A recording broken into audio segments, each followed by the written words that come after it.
had a 30th last night and I'm down the coast. That was bed for the night. Had a night in the car. It's actually a really good sleep in here. The only problem is you got to turn the fridge off because it hums all night. So I've got like a 2-hour drive ahead of me in order to get home. But we're making a little detour. That's right, we're fishing. So we had Japanese the other night and we had the dish Karaage Chicken. If you haven't had it, have it. It's real good. I was like, you can do it with chicken. Why can't we do it with fish? So that's what we're doing. Karaage Fish. Don't know if it's been done before, but it's about to be. I need bait and I need to eat. We're killing 2 birds with 1 stone. Killing 2 birds with 1 stone. Well, we're not killing birds, we're gonna kill fish. 2, at least. Who knows, we might only get 2. Might not get any. That's how a lot of my videos go. So basically, we're eating a fish that we'd normally use for bait. That's right. It's another episode of eating an undesirable fish. Carp, banjo, that's all of them. So the target fish, Australian salmon. Now, before you start going, oh, salmon's awesome, that's not an undesirable fish. Wrong. Not that salmon. Not like Atlantic salmon or the Tasmanian salmon. Australian salmon. It's not a table fish, although I believe the Kiwis may eat it. But they eat anything, don't they? We're gonna see if we can make it all right. Key is, when you catch it, to bleed it, I've been told. Karaage salmon. Thank me later, Japan. Ah.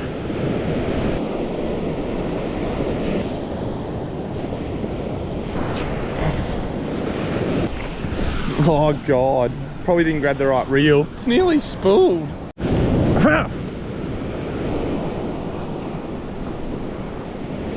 Hey, we're on here. Here we go. We're on.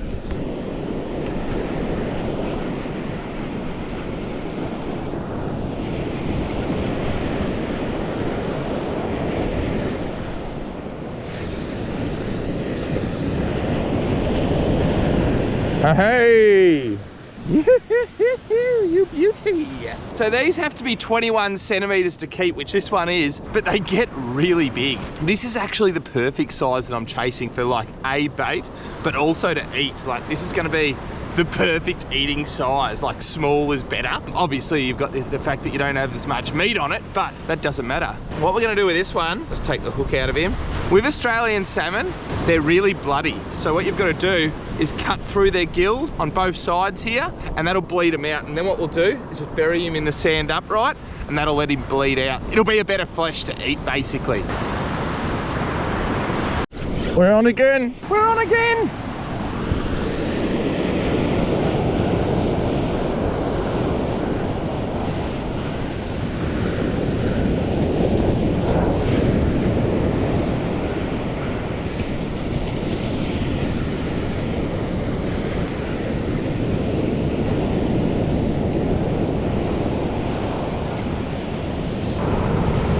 A little bit bigger this one. Another one on the board, baby!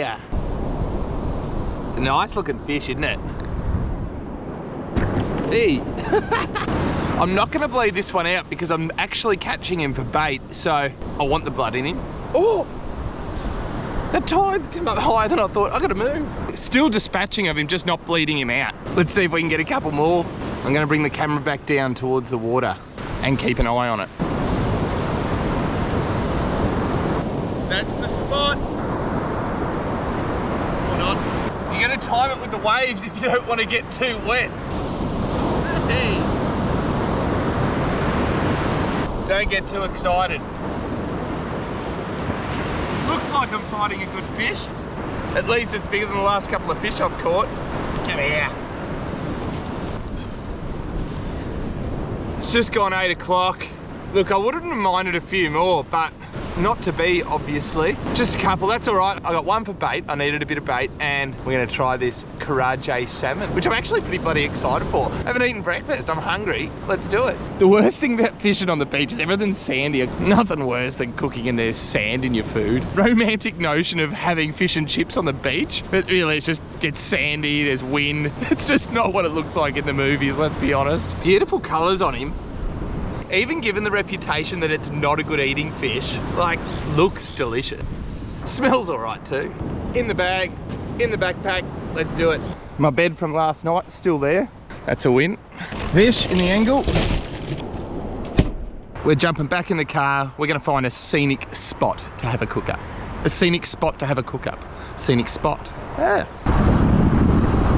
As I drive this coastline, we are not starved of nice locations, that's for sure. But I've just pulled over here because I'm just going to whip the fillets off it. So then when I get to a spot where I want to go, we can just go in, do the cook up, get it done. Beautiful little boneless fillet. I'm just going to skin it instead of scaling it because... You know what I forgot? I forgot the corn flour, which I need for Karaage Chicken. Oh no, that's gutting.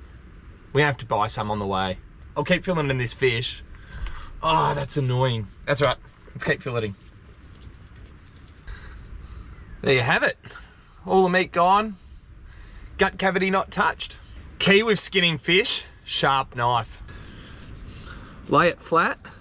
Salmon have this bloodline in here. If you can try and cut that out, take the fillet each side of it. You can cut that whole bloodline out basically and you've got two nice little fillets. It was obviously only a little fish, but that's gonna make it really good eating, I reckon. And there's breakfast. I didn't land in this location by accident. I knew I'd have a dirty chopping board and fishy hands, so I've found the resources I need. Nice little wash basin for me. That's nice fresh water. This would have been a pretty nice location for the cook if I had remembered the ingredients. The issue is where I am, there's not exactly just a supermarket around here. So we've got a bit of a drive ahead of us to get to maybe a general store that might have something. I'm chasing corn flour specifically, mainly because that's what they use for Karaage Chicken. Now I could go and like change the whole recipe, but I'm set on this. I want to try it. So we're not changing up what we're doing. We're moving forward with it. If I have to drive for 2 hours to find corn flour, we're driving 2 hours to find corn flour. Just pulling up at the general store now. There is a little silver lining. That being, I haven't had a coffee yet and I'd love a coffee. I had a coffee and the cup was full, that I did it in my jet boil. The cup was full. I saw a really nice gutter, the one we stopped at, and I hit the brakes and it just went bang all through my console. So luckily I had this tea towel I had to wipe everything up with. So I haven't actually had a coffee. I reckon I had 2 sips. So a little silver lining, get myself a cuppa as well. No coffee, but that doesn't matter because we got the corn flour, baby! Let's go. I can't go yet. Roadworks are stopping me. Okay, we're on location. I'm just gonna walk in a bit. How's this? Hope he wasn't the last bloke to eat salmon Karaage. Oh. Find ourselves a little nook and we'll get frying. So I've got over here. I've probably walked 100 meters, but it's across these rocks. And I realized I left my my cooker at the car. Classic. Hey. Back to it. Karaage chicken. Never cooked it before. Let's have a crack at it. Our fish from earlier, probably overcompensating with this large bag, but that's okay. Bit of soy. Let that marinate. Now it's this next part that's got me nervous. This is my jet boil. I was like, I don't really want to carry a pan. This is what I use to like boil water, obviously, for my coffees, etc. Why can't I deep fry in it? Well, let's find out. Rice bran oil. I really don't know if this is gonna work. I'm worried I'm gonna ruin my jet boil. I really hope I don't ruin my jet boil. Kick it in the guts. It's just a bit of wind's got up. I'm gonna move us locations out of the wind. These heat up super quick. Now I would normally bring a container to put the fish in and then shake it around with the corn flour, but don't have one. But I have got my coffee cup from earlier, which is my only choice.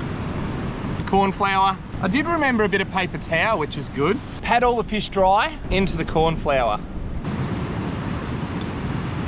We end up with super floury fillets, hey. My one worry is chicken's firm. Feel like I'm a little bit stressed that it's gonna fall apart, but let's see. Oh shoot. That oil was like hot, probably too hot. Let's chuck our fish in. Look at that. Wow.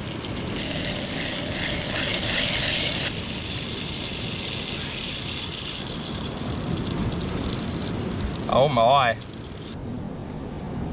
Let it rest for like 5 minutes, 10 minutes, and then we'll give it a second fry.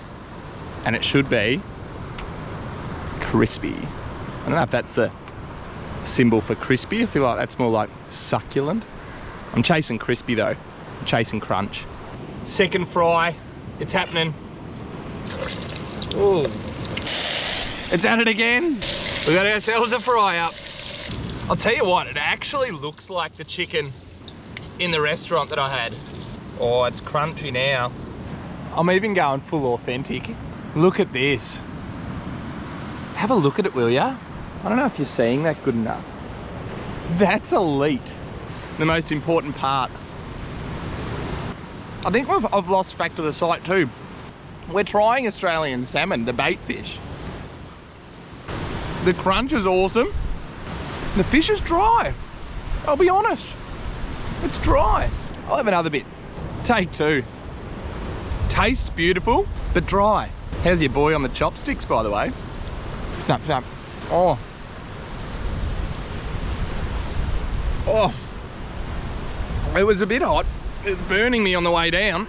I'm happy with it. I actually brought Kewpie mayo, but I also left that in the car and I wasn't gonna walk back, but something like that on it, that'd make it good. Just moisten it up a bit. Moist. Horrible word. Giving it 6 out of 10. The Karaage is the winner of the day. The fish is okay. It's definitely not bad though. It's fully edible. Thanks for sticking around. Hey, Root. Click on another one of these ones. Go on. You know you want to. Do it. That's right. I'm talking to you. Click one.